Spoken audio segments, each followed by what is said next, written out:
this series of ultimate guide to CA articleship, जहाँ पे हम in detail discuss कर रहे हैं each and every aspect of articleship right from the very beginning.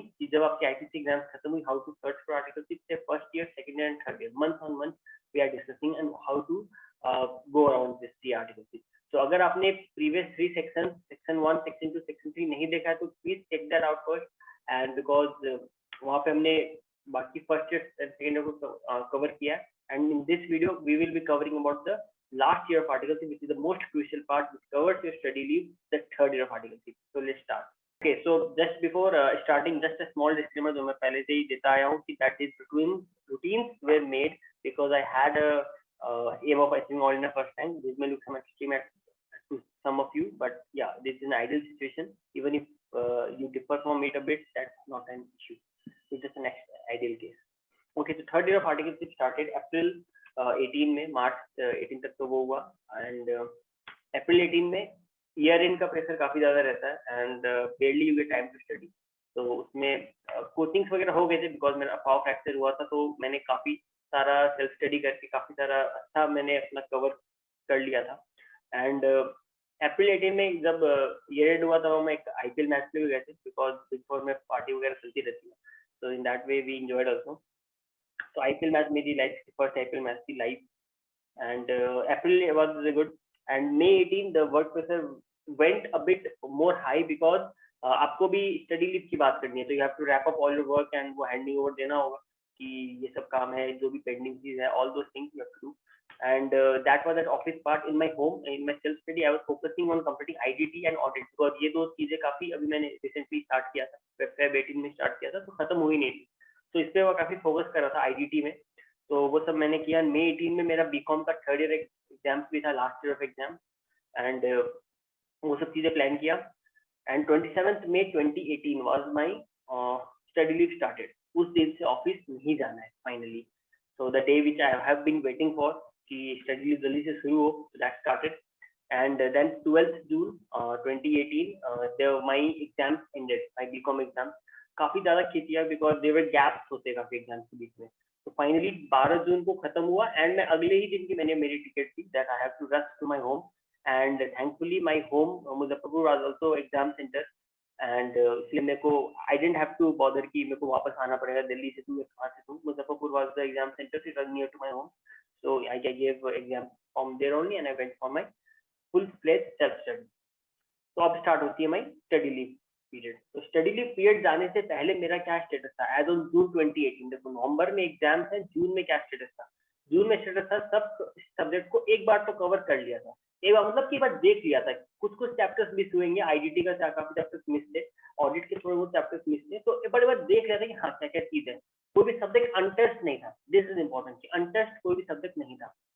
Self return notes मैंने कुछ subject के बनाए थे, एसएफएम ऑडिट का जो बना ही रहा था, एफआर एंड लॉ, क्योंकि एफआर काफी पहले शुरू हो गया था, लॉ भी शुरू हो गया था, एसएफएम भी शुरू हो गया, तो उसके सेल्फ रिटर्न नोट्स मैंने बना रखी थी कि हाँ एग्जाम के पहले जो मतलब रिविजन के लिए जो करने वो क्या करने, for remaining notes needed to be made, क्योंकि उसमें मेरा रेडी नहीं था कि भाई मैं रिवाइज करूँ कैसे, कि वो जो एग्जाम के एग्जाम में पढ़ना होता है वो मैं क्या पढ़ाई करूंगा, वो मेरा रेडी नहीं था, that I had to make.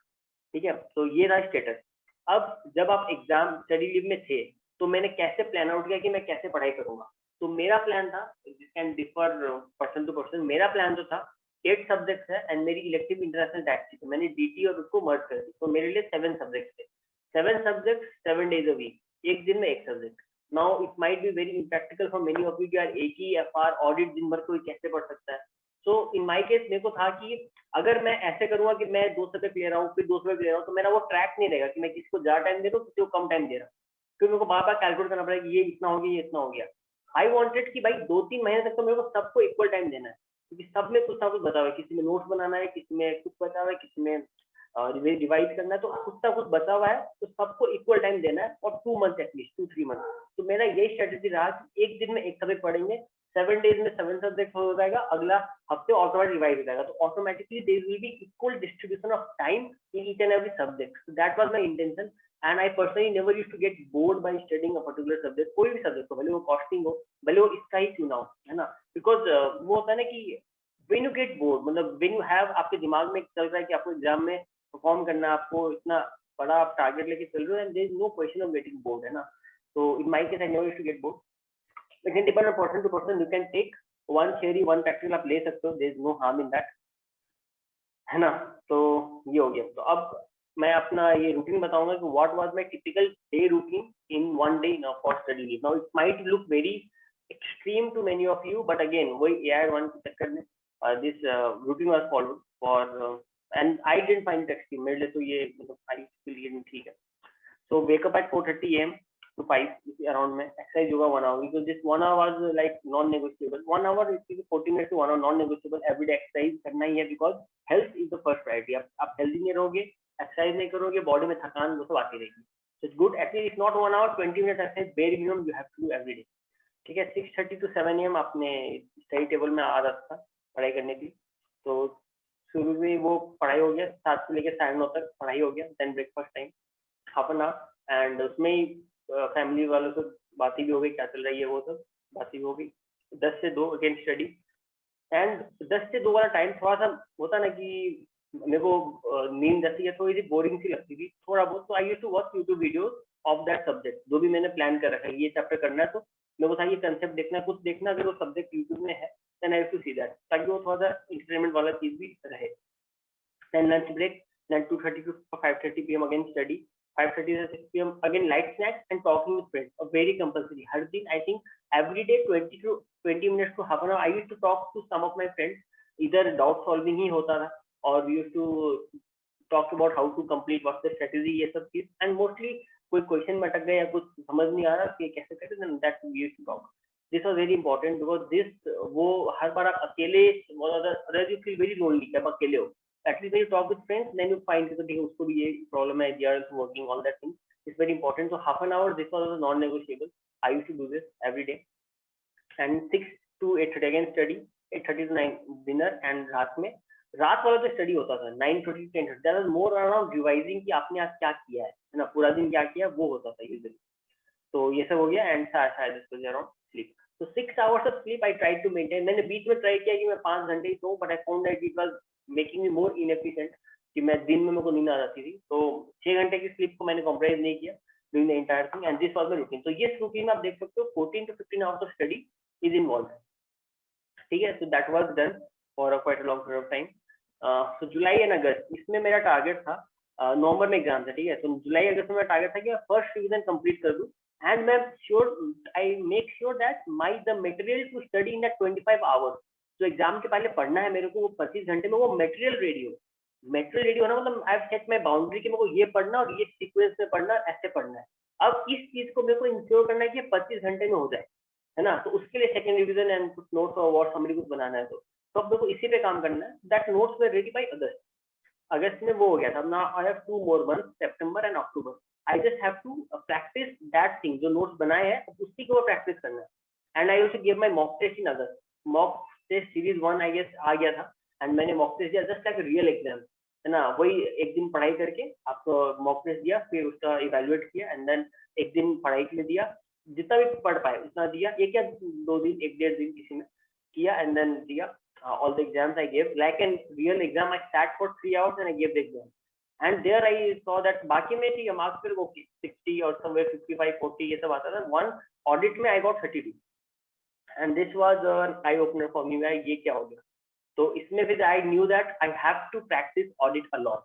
Audit में बहुत सारी चीजें मेरे को लगता था कि मेरे को आता है, but when I checked my answers I saw that मैंने एक क्वेश्चन का आंसर कुछ और ही समझ के लिख लिया, जबकि उसके आंसर एक्चुअल में कुछ और है when I compared with the real searched answer. So that I knew that I had to make more specific notes and more मतलब ऐसा इंश्योर करना है कि मैं कभी कंफ्यूज ना हो कि ये क्वेश्चन में वो लिख दूं, because that would be a blunder mistake. And when you have a target, a big target, you can't make such blunder mistakes. So that is when सितंबर में when I started studying, थोड़ा सा divide और twist किया strategy को कि हर दिन तो वही एक सब्जेक्ट वाला I felt comfortable, it is good, and ये मेरे को मेंटेन करने में, कि सबको इक्वल टाइम देने में काफी हेल्प कर रहा है. So I maintain the same strategy for September, and I just started studying audit 1 hour of for each day. हर दिन बाकी सब्जेक्ट करने और 1 घंटा ऑडिट करना है, क्योंकि ऑडिट में मेरे को दिखा कि प्रैक्टिस और चाहिए. तो दैट आई डिड. सितंबर तक मैंने एक आरटीपी केस स्टडीज वगैरह सारे कर लिए थे, और 2 years RTP I did in this September.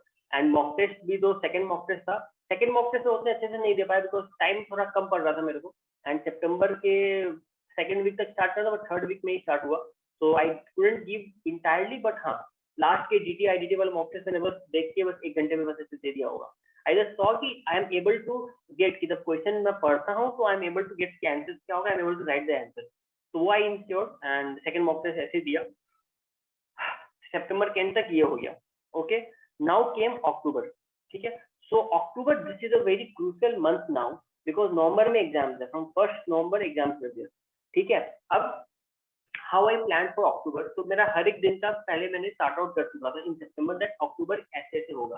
So what was that, it was like this month is totally for third revision. ठीक है, हर सब्जेक्ट को 2 दिन देना है मैक्सिमम। तो जो नोट्स बना रखे हैं मैंने 25 घंटे में, अब मेरे को उसी नोट्स को पढ़ना है, सेम सीक्वेंस जो मैं पढ़ता आया हूँ, एंड उसी में देखना है कि और फर्दर इंप्रूवमेंट चाहिए या नहीं चाहिए। So from 5th October I think I started with FR, and her subject को नियरली 2.5 या 2 डेज दिया, किसी को 3 दिन किसी को 2 दिन भी हो सकता है डिपेंडिंग अपन की किसमें कितना चाहिए था।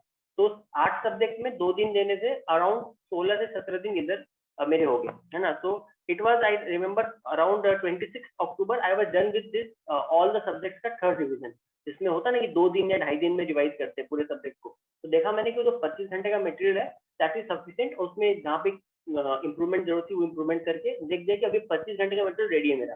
थर्ड रिवीजन किया and I had made my boundary कि इतना पढ़ना है, उतना ही हमने था कि इतने ही पढ़ने, केस लॉ इतने ही पढ़ने, सेक्शंस को याद करें तो ये सेक्शन सभी याद करने और बाकी सब याद नहीं करने, पहले से वो बाउंड्री सेट था। 27 October 2018 I started with FR because I thought कि एफआर में थोड़ा सा अच्छे से देते हैं ताकि कॉन्फिडेंस फर्स्ट एग्जाम में बूस्ट होगा अगर अच्छा चला गया तो इसलिए मैंने 27, 20, 20 30, 31 आई थिंक 27 नहीं तो बीच में एक ऑडिट या कुछ और किया था, एंड देन 3 से 4 दिन दिया था एफआर के लिए एग्जाम से पहले। तो वो 3 दिन प्रॉपर एफआर पढ़ा, पूरा अच्छे से रिवीजन था, there was no any doubt, and I was very confident in FR exams as well. 1 November exam started, exam FR के बाद, एंड एक चीज which I forgot to mention, from I think 25th October only my mobile was on flight mode till the end of exam, क्योंकि no talking no discussing with anyone, कुछ नहीं, किसी का call नहीं, एंड उसके पहले आई वाज वेरी एक्टिव, मतलब मैं बात करता था दोस्तों से, वी यूज्ड टू व्हाट्सएप में डाउट सॉल्विंग, नो एनी इधर उधर की बात नहीं, बट हाँ डाउट सॉल्विंग वगैरह we used to do. From 25th October I think I just flight mode में था मेरा mobile, and November exam started, those 18 days of the battle which I call always that were good. पहला दिन, I just want to discuss one of the incidents. पहला दिन FR का exam, I don't know नवंबर 18 में अगर किसी ने दिया वो वीडियो को देख रहा है, देन आप लोग को याद रहेगा न्यू सिलेबस में एफआर का पहला क्वेश्चन क्या था 20 मार्क्स में, it was the chain holding, and that was one question which even ICI had through notification they said कि they won't be asking this chain holding question and this is not a part of syllabus करके उन्होंने निकाल रखा था। that is why I had not practiced that question, मैंने देखा तक नहीं था वो क्वेश्चन को कि क्या है उसमें, and that was the first question and I recognized it कि भाई ये वही वाली क्वेश्चन है। so that was, मुझे होता ना कि एग्जाम में पैनिक नहीं करना है कभी, दो यू हैव और सब कुछ है कि भाई इतना अच्छा कॉन्फिडेंट है, सब कुछ पढ़ाई की है, पहला ही क्वेश्चन आपको नहीं आता है, and that is a compulsory question, आप उसको छोड़ भी नहीं सकते ऑप्शन में। सो दैट वाज, जैसे जैसे एग्जाम खत्म हुआ एंड मैंने अटेम्प्ट नहीं कर पाया मैं वो पूरा क्वेश्चन को, I think I attempted only 50% of it, and that was a big heart break for me because that was the first exam, आप you are aiming for something like AR1 and पहला ही exam का पहला question 20 marks का question में आप attempt ही नहीं कर पाते पूरा। So that's a that was a very heartbreak moment for me. But then I thought, I won't let this impact any of my future exams. I was not even confident. I was not even able to tell my dad. So वापस आते पापा पूछते भाई कैसा गया exam, so not even able to tell him. Present में मुझे बताया कि सर एक एग्जाम मेरा एक क्वेश्चन में खराब हुआ। Then he said no issues at all. Just focus on the remaining 7 and they will do. So वही किया, focus on the remaining thing and जैसे जैसे फाइनली ये पूरा एग्जाम खत्म हुआ, I remember that moment when I was coming out of the exam hall, it was IDT exam, I don't even know how the exams went, my mind was just relaxed and was flying to the in the 7th heaven कि the exams have ended and now I can do whatever I want to do and all that thing. So it finally ended and after it was great. I think December it was a great month. I went for Rishikesh with my friends. I there was some election camp, there was ICI election campaign was going on for some council membership, so I attended that as well. It was again good. I went to all the unexplored places of Delhi which I always wanted to go, and all famous shops of Chandni Chowk, malls of Delhi, Gurgaon Gardens, movie theaters, everything. So that was how December went. And 23rd of January, it was the result. I got all in the 5th rank. Now, I would not discuss much on the feeling part because that was definitely not a good feeling when you have a dream of something better and you land upon this. But okay, after half an hour, 1 hour, I consider myself to be whatever happens, happens for good. So that was it. The exams came February, March, job hunt, campus placement के लिए, interviews and all that. And 13th March 19, it was the official end of my article. So this was the 3-year journey of my article 6. So now coming to the questions part. Okay, so the questions which I got had these 7 questions. So let's cover this one by one. So the first question is, by when should we complete all our coaching? So as in my case, I would always suggest as a November 18 exams, I'm taking that as a standard. November में exams है, then at least 6 months पहले आप ensure करो your courses are complete. At least 6 months पहले, I would say, है ना? Because that will give you a confidence as well. जैसे मेरे केस में अप्रैल में I had completed all my coaching. जितना भी लेना था, कुछ self study में बचे हुए थे, कुछ बचे होने चाहिए, है ना? Coaching should not be after that, है ना? After आप घर बैठ के आपको पढ़ाई करने में होना चाहिए. How much time to keep for revision? So revisions, yeah, I prefer standard 3 revisions for each subject if you want to get a very good marks, है ना, उसके लिए. So कितना टाइम रखना चाहिए? आप टाइम रखो, मतलब कम से कम भी last 3 months or 2 months at least it should be for revision only, where you have already made your boundary कितना पढ़ना है and just you have to revise that thing, है ना. So my case, I started revision I think from July, maybe July or August, September, October, 3 months. So up 2 months to at least रखो use for revisions. Okay, so what is the decent study leave period? So decent study leave period, I would say in my case it was 5 months. So April, no, yeah, so May, June, July, August, September, 5 months, yeah. So 5 months was the study leave period in my case. अगर आप भी अगर initial training नहीं करोगे, then you might get around at least 3 to 4 months should be there, or at least 3 months if it is a very initial training है तो फिर वही 2 से 3 महीने मिलेंगे. Form भी है तो at least you convince your principal for at least 4 months of study leave period, and कम से कम 3 से 4 तो होने ही चाहिए, है ना. How many revisions are required? As I said, 3 revisions I would say for each subject to get a good mark. At least both group pass होना है तो इतना तो होना ही चाहिए, and I think everyone should target for passing both the group. And how to plan for one day before exam? This is a very important question, a very important aspect. One day before exam you have to plan at the very beginning कि आपको कैसे वो एक दिन में आप क्या पढ़ोगे. कम से कम भी आप जब स्टडी लीव के पहले हो या स्टडी लीव में हो तो आप वो नोट्स बनाओ, खुद मत बनाओ. If you don't like writing notes, no issue, आप समरी बुक ले लो, कुछ भी ले लो, कुछ किसी के वीडियो को एक चैप्टर इसमें आप लोग का ये वीडियो में सारा कवर्ड है, वो वीडियो नोट कर लो कि भाई ये चैप्टर इस वीडियो से करना, उसके बाद ये करना, उसके बाद ये करना. तो मेक अ सीक्वेंस कि आपको वो 25 घंटे में पढ़ना कहाँ से है, कौन चैप्टर कहाँ से पढ़ना है. You can refer 5 book, no issues कि ये 3 चैप्टर यहाँ से करूंगा, ये 3 चैप्टर उसका करूंगा, ऐसा उसका करूंगा, बट वो नोटेड होना चाहिए. एंड वो आपने कम से कम 1 या 2 बार प्रैक्टिस किया हुआ होना चाहिए उस ड्रिल को. वो ड्रिल जो आपने बनाया है कि मैं पहले ये, वो कम से कम 1 या 2 बार प्रैक्टिस होना चाहिए. Don't practice it on day of exam, you will mess up, you will proper, वो पूरा गलत हो जाएगा.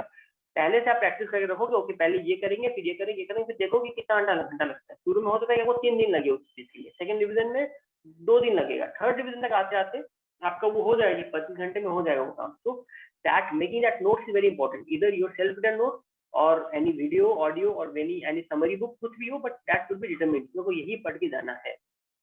और उसी को आप 2-3 बार रिवाइज करो, ये नहीं कि पहली बार आप एग्जाम में पढ़ोगे, पहले से 2 बार कम से कम उस ड्रिल को प्रैक्टिस कर लो. तो ड्रिल आप करोगे 25 घंटे का, ठीक है. What should be the mentality during the exam period? This mentality thing is very crucial because आपके जो 2.5 साल की मेहनत होती है ना, वो उस 3 घंटे में डिटरमिन होती है. That 3 hours are responsible for your 2.5 years of struggle. So इसीलिए that mental agility as mentality should be very calm, you should be very at peace, you should be able to control emotion. Like in my case, the very first exam, वो एक question है जो मैंने एक ही question छोड़ा, and वही एक question पहला क्वेश्चन 20 मार्क्स में आ गया. Now if I had that mentality, यार इतना पढ़ाई किया तब कोई फायदा नहीं पढ़ाई करने का, ये कुछ भी होता है, I have made a dream but ये तो I don't think it is possible to do, so it would hamper my subsequent exam. So ये कभी नहीं करना है. And always be at peace and never होता नहीं कि एग्जाम कुछ भी चल रहा है, always focus on the next exam. ठीक है, so that should be one the mentality during the exam period. What are the some tips during the exam period of 17 days? Okay, I think some tips out of my own experience is never discuss the paper outside the exam hall. कभी मत discuss करना कि ये ना क्या paper गया, already discuss कि कल वाले पेपर में क्या करना है, कल वाले पेपर में कुछ अगर याद तो चुपचाप आ जाओ घर, कोई दिक्कत नहीं है. अगर दोस्त लोग हैं डिस्कस करते हैं तो कम से कम बोलो कि ओके कल क्या करना है उस पर डिस्कस करते हैं, कौन सा चैप्टर इंपॉर्टेंट है, क्या है, कौन सा आ सकता है, ये वो उस पर कल पे डिस्कस करो. कल वाले एग्जाम से हो गया, उस पर डिस्कशन बंद. घर आके कभी भी एग्जाम्स का मार्क्स कैलकुलेट नहीं करना, वो लास्ट दिन में करना. मैंने भी लास्ट डे में किया, लास्ट डे के बाद बैठ के क्वेश्चन पेपर लेके सारा का एग्जाम कैलकुलेट किया था मार्क्स की कितना आएगा. ठीक है, एंड नेवर कैलकुलेट मार्क्स हो गया. 6 hours sleep is the must. Exam time में डोंट सैक्रिफाइस योर स्लीप. 25 घंटे पढ़ने, 25 घंटे ये मैं तुम्हें सोचना कि मैं 3 घंटे सोऊंगा और 28 घंटे पढ़ूंगा, बिल्कुल भी नहीं. Don't sacrifice your sleep. A good mental state is very important for exams, है ना. तो स्लीप में सैक्रिफाइस जो भी आपका हैबिट है उतना आप कम से कम भी करना. ठीक है, never panic if your exams went very wrong. Never, because it will land you in more difficult situation अगर आप पैनिक हो जाते हो. एग्जाम्स हॉल में कीप ट्रैक ऑफ टाइम, कितना टाइम बचा है, इतना क्वेश्चन करना है, वो मेंटल कैलकुलेशन चलता रहना चाहिए. Be every 15-20 minutes have a track of time कि इतना लिख दिया, ये क्वेश्चन हो गया, ये क्वेश्चन करना है. ठीक है, नेवर पैनिक. एग्जाम्स कैसे चले जाए, never panic, don't discuss, and अगले एग्जाम्स के लिए fully prepared with open mind prepare होना है. ठीक है, अगर बोथ ग्रुप्स का प्रिपेयर किया तो बोथ ग्रुप्स देना है, बीच में कैसा ही एग्जाम चले जाए, अगर प्रिपरेशन की बोथ ग्रुप की then you will give both group, no matter your first group कैसे ही चले जाए कि अब तो यार पास होना ही नहीं है तो क्या फायदा बोथ ग्रुप, लेकिन मैं वो टाइम बचा के मैं पढ़ाई कर लेता हूँ, बिल्कुल भी नहीं. You have to go for exam and you have to give both the groups. ठीक है, एंड जो 15 मिनट्स होते हैं, जो शुरू के एग्जाम के 15 मिनट्स होते हैं, that you have to use effectively. My target is, पहला टारगेट सबसे पहले ये करना चाहिए वो 15 मिनट्स में जो मेरा है कि कम से कम ये डिसाइड कर लो कि कौन कौन से क्वेश्चन अटेम्प्ट करने हैं, कि 6 क्वेश्चन है, 5 को फर्स्ट करना ही है, बाकी में से कौन कौन सा करना है ये डिसाइड कर लो. तो आप पूरा पढ़ के ये डिसाइड कर लो ये 4 क्वेश्चन मेरे को और करने हैं. ठीक है, अगर और टाइम बचा हुआ है, 15-10 मिनट आपने ये कर लिया, और टाइम बचा हुआ है, अब डिसाइड करो कि किस सीक्वेंस में करना है, कि कौन सा सबसे अच्छे से आता है, कौन सा उसको बुरे से आता है, वो बुरे से तो सबसे अच्छा वाला सबसे पहले करना है. ठीक है, और अगर टाइम बचा है और 2-3 मिनट बचा है तो फिर जो पहला क्वेश्चन करना है उसका माइंड में वो पॉइंट्स बना लो कि क्या क्या लिखना है, तो क्वेश्चन है क्या क्या पॉइंट्स है इसके, ताकि जैसे आंसर शीट आए, आंसर शीट में आपने पॉइंट्स लिख दिए वो सब पॉइंट्स, है ना. तो वो सब 15 मिनट्स में इतना ही हो सकता है, इससे ज्यादा आई डोंट थिंक, मेरे को भी टाइम नहीं मिला इससे ज्यादा. बट हाँ, 15 मिनट्स में इतना होता है कि आपको क्या क्या अटेम्प्ट करना है ये आप डिसाइड कर लो, किस ऑर्डर में करना है, एंड जो अटेम्प्ट करना है उसके पॉइंट्स वगैरह आप दिमाग में रन कर लो एक बार कि हाँ ये पॉइंट्स वगैरह करें. ठीक है, so I think these are some tips during that exam period of 17 days. Stay focused, stay calm, because this 17 days will determine the struggle of your 2.5 years. तो उसको नहीं भूलना है. These 17 days are very crucial. Health का ध्यान रखना है, ज्यादा सोचना नहीं है, मेंटल प्रेशर नहीं देना है खुद को. Stay calm and give your exam.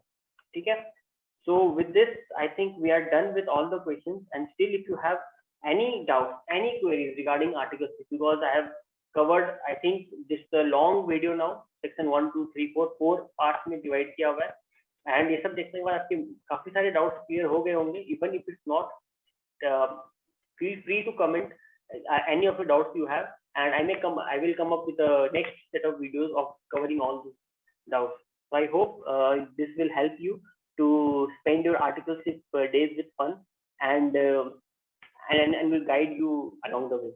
So that was great talking, and it was great to revisit all my 3 years of Article 6. So thanks for that, and see you in the next video. Bye.